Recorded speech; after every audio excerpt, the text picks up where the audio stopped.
Reports are coming out every day of residents in Texas getting hit by these astronomical power bills, some as high as $17,000 in the wake of last week's winter storm Uri.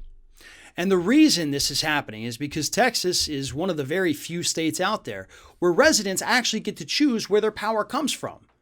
You know, you actually have multiple different energy companies in any given area. You make the choice, and that's who you go with. Whole thing is very, very deregulated. So there's few people looking over their shoulders. And after last week's outages and these power companies, have to pay all this money to fix their systems, to update and upgrade, they thought, you know what? What if we just pass on all these prices to average consumers and suddenly your $200 power bill is a $17,000 power bill? In the very beginning, when these stories first started coming out, a lot of us assumed, okay, it's an error. It happens. We've seen that before. Somebody says, I had a $90,000 phone bill. And then you call the phone company like, oh yeah, sorry, that was totally an accident. This is not accident. $3,000, $5,000, $8,000, $12,000, $17,000 power bills people are posting on social media. These are real. And the energy companies now, they're not saying, oh, let us fix it. No, they're saying, if you don't pay it, we're going to shut off your power. These are real, and these people are expected to pay these.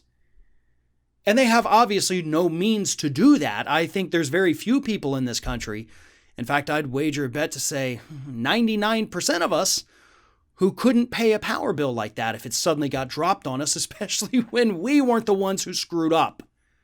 So now, of course, you have all these calls for the lawmakers in Texas to immediately forgive these power bills. But these power bills from the power companies are the ones who put the politicians in place. I mean, go to Open Secrets.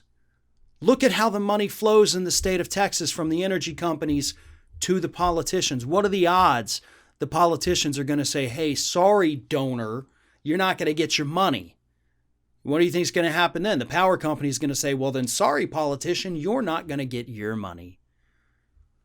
Texas is very quickly becoming a completely failed state. And it is 100% because of Republican policies. There is no other way to slice that, folks.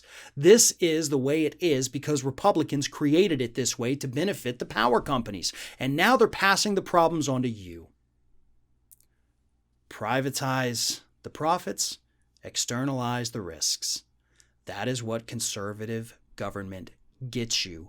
And it's the average voters, the citizens, the constituents who always end up paying the price.